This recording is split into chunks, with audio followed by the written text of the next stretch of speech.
Live from the studios of Dr. Curious, this is the company of curiosity.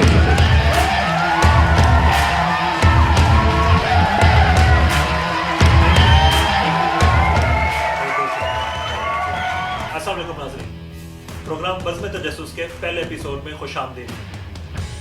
आज का दिन बहुत special है क्योंकि आज मैं अपने ड्रीम प्रोजेक्ट का स्टार्ट करने जा रहा हूँ। जिस तरह आज का दिन स्पेशल है उसी तरह आज का पहला एपिसोड भी बहुत स्पेशल है क्योंकि आज मैंने अपने ज़िम्मे एक बहुत बड़ा चैलेंज लिया है और वो चैलेंज ये है कि मैं आपको बताने जा रहा हूँ कि इस वक्त हमारी दुनिया में चल क्या रहा है, हमारी दुनिया का वर्ल्ड ऑर्डर क्या होगा, हमारी दुनिया में कौन सा इकोनॉमिक मॉडल है जो फॉलो हो रहा है और कौन से ऐसे अवामिल और नज़रियात हैं जो हमारी दुनिया का फ्यूचर शेप करेंगे। तो आज मैं ये चाहता हूँ कि जो मालूमात मैं आपके साथ शेयर कर रहा हूँ आप उसे गौर से सुनें क्योंकि जो फैक्ट्स मैं आपके साथ शेयर करने जा रहा हूँ वो बहुत अहम है और अगर आप ये फैक्ट्स अपने माइंड में रखेंगे तो आपको अगले एपिसोड भी समझने में आसानी होगी।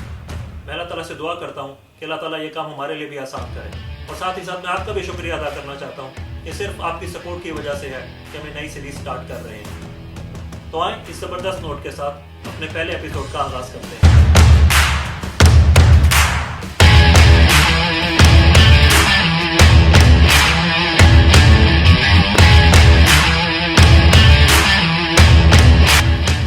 अल्लाह ताला ने हमारी दुनिया को बहुत वर्सेटाइल बनाया है, इसीलिए इसको चलाने वाले निज़ाम भी बहुत कॉम्प्लेक्स हैं।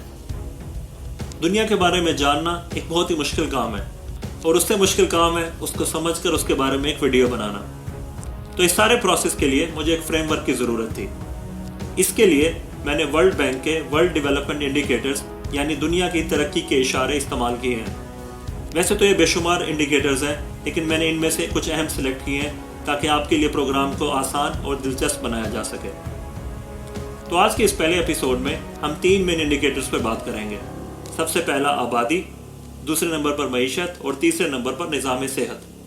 तो आए इल्म शुमारियात की मदद से देखते हैं कि दुनिया की आबादी से हमें क्या यूज़फुल इंफॉर्मेशन मिल सकती है। हमारी दुनिया की इस वक्त कुल आबादी 7.8 अरब है और इसमें बड़ी तेज़ी से इजाफा हो रहा है। आप इस बात का अंदाज़ा यूँ लगा सकते हैं कि सन 1800 में हमारी दुनिया की कुल आबादी 1 अरब थी, जबकि दूसरी तरफ इसमें इजाफे की शरह कम होकर 1% रह गई है। इसीलिए माहिरीन कहते हैं कि दुनिया की आबादी ने अपनी पीक ग्रोथ टच कर ली है।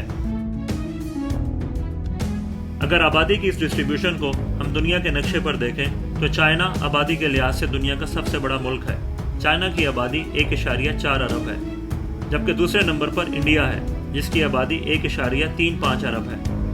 पाकिस्तान की आबादी 20 करोड़ है जो इसे साउथ एशिया का एक अहम मुल्क बनाती है, जबकि ईरान और तुर्की की आबादी तकरीबन 8 करोड़ है। अगर यूरोप में देखा जाए तो जर्मनी, पोलैंड और फ्रांस आबादी के लिहाज से बड़े मुल्क हैं। इसी तरह अगर अफ्रीका के नक्शे पर गौर किया जाए तो हमें पता चलता है कि नाइजीरिया आबादी के लिहाज से अफ्रीका का सबसे बड़ा मुल्क है और नॉर्थ अफ्रीका में अरब वर्ल्ड का सबसे बड़ा मुल्क इजिप्ट है जिसकी आबादी तकरीबन 10 करोड़ है। जनूबी अमेरिका में सबसे बड़ा और अहम मुल्क ब्राज़ील है जिसकी आबादी तकरीबन पाकिस्तान जितनी यानी 20 करोड़ है और शुमाली अमेरिका का सबसे बड़ा मुल्क यूनाइटेड स्टेट्स है जो 30 करोड़ की आबादी के साथ दुनिया की सुपर पावर है। अब मैं आपके साथ एक और इंटरेस्टिंग चीज़ शेयर करना चाहता हूँ। इस ग्राफ में ये दिखाया गया है कि दुनिया की आबादी में 1 अरब के इजाफे को कितने साल लगते हैं। तो आप देखें कि दुनिया की आबादी को पहला अरब क्रॉस करने में तकरीबन 1800 साल लगे हैं, लेकिन 20वीं सदी के दूसरे हाफ में आबादी में बड़ी तेज़ी से इजाफा हुआ है। इसकी मेन वजह इंसानी सेहत के लिए बेहतरीन सहूलियात और दुनिया में अमन व अमान का क़याम है।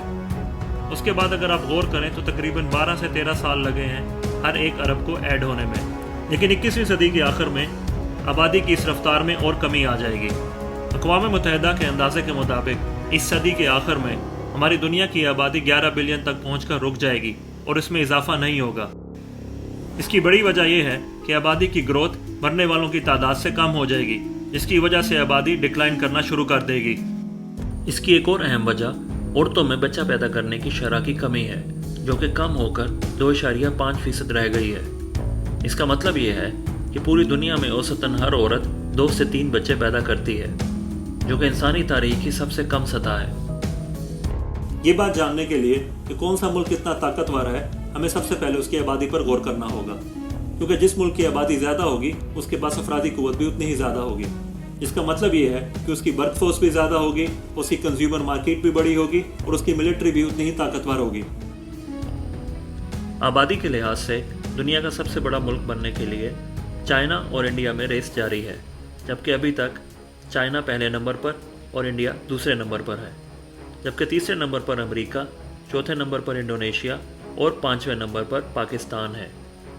ملکوں کی اس فہرست کو آپ اپنے ذہن میں بٹھا لیں، کیونکہ آبادی زیادہ ہونے کی وجہ سے یہ تمام ممالک سیاسی، معاشی اور معاشرتی حساب سے بہت اہم ہیں۔ ان ممالک کے حالات و واقعات میں جو تبدیلیاں آتی ہیں وہ ڈائریکٹلی یا انڈائریکٹلی پوری دنیا پر اثر انداز ہوتی ہیں۔ پہلے تین ممالک یعنی چائنا، انڈیا اور امریکہ کے درمیان مقابلہ ہی مستقبل کا ورلڈ آرڈر ڈیسائیڈ کرے گا۔ جس طرح آبادی کسی ملک کو طاقتور بناتی ہے، اسی طرح اگر کوئی حکومت اپنے لوگوں کی ترقی کے لیے مواقع پیدا نہیں کرتی تو یہی آبادی اس کی کمزوری بن جاتی ہے۔ اس بات کی مزید وضاحت کے لیے آئیں چائنا اور انڈیا کا کمپیریزن کرتے ہیں۔ 90 کی دہائی میں چائنا نے اپنے معاشی نظام میں کچھ تبدیلیاں لائیں، جس کی وجہ سے اس کی مالی حالت بہتر ہوئی، اور کچھ ہی عرصے میں چائنا تقریباً 8 کروڑ لوگوں کو غربت کے دائرے سے نکال کر مڈل کلاس میں لے آیا، جبکہ انڈیا میں اتنے ہی لوگ ابھی بھی غربت کی لکیر سے نیچے رہتے ہیں، جس کی بڑی وجہ کمزور مالی نظام، ناقص حکومت اور کرپشن ہے۔ یہی وجہ ہے کہ انڈیا کا نام لوور مڈل انکم کنٹریز میں آتا ہے، جبکہ چائنا ترقی کر کے اپر مڈل انکم کنٹریز میں شامل ہو گیا ہے۔ لیکن اقوام متحدہ کے ایک اور اندازے کے مطابق اس صدی کے آخر تک انڈیا کی آبادی چائنا سے زیادہ ہو جائے گی، جس کی وجہ سے انڈیا کو اور زیادہ طاقت ملے گی۔ اگر آپ انٹرنیشنل پالیٹکس کو فالو کرتے ہیں تو آپ نے یہ ٹرینڈ دیکھ ہی لیا ہوگا۔ اسی لیے ماہرین کا کہنا ہے کہ 21ویں صدی کی سب سے بڑی رکاوٹ چائنا اور امریکہ کے درمیان نہیں، بلکہ چائنا اور انڈیا کے درمیان ہوگی۔ اور اس کے ساتھ ہی ہم آج کے ایپیسوڈ کا اختتام کرتے ہیں۔ مجھے اندازہ ہے کہ آج کا ٹاپک تھوڑا سا کمپلیکس تھا، کیونکہ میرے لیے بھی بہت مشکل تھا اس ساری چیزوں کو بیان کرنا، لیکن میں نے کوشش کی ہے کہ میں آسان طریقے سے آپ کے سامنے یہ سارے فیکٹس پیش کروں، کیونکہ یہ فیکٹس بہت اہم ہیں، اور اگر آپ نے دنیا کے بارے میں سمجھنا ہے تو آپ کو ان فیکٹس کو ذہن میں رکھنا ہوگا، اور پھر ہی آپ کو خبروں اور تبصروں کی سمجھ آئے گی۔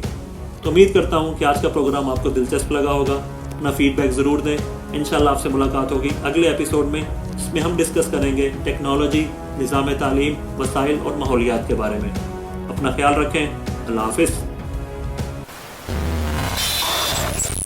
The future does not belong to globalists. The future belongs to patriots. Black lives matter!